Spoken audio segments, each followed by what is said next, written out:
ហេតុអ្វីបានជា exposed carbon fiber คล้ายជាជំរើសថ្លៃខ្លាំងលើ hypercar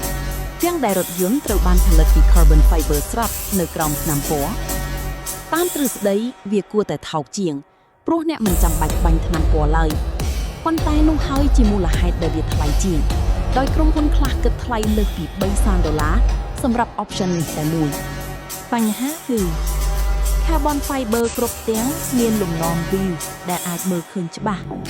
ហើយបើលំនាំនោះមិនត្រូវគ្នាឥតខ្ចោះនៅគ្រប់ទាំងអស់លើរថយន្តវានឹងមើលទៅថោកភ្លាមលើ hypercar តម្លៃ$3លានរឿងបែបនោះគឺមិនអាចទទួលយកបានទេដូច្នេះជំនួសឲ្យគ្រាន់តែដកថ្នាំពណ៌ចេញហើយចប់ក្រុមហ៊ុនត្រូវរៀបចំ carbon fiber panel នីមួយៗដោយដៃទាំងស្រុងដើម្បីឲ្យលំនាំ VIF ត្រូវគ្នាជាមួយផ្ទាំងនៅជាប់វា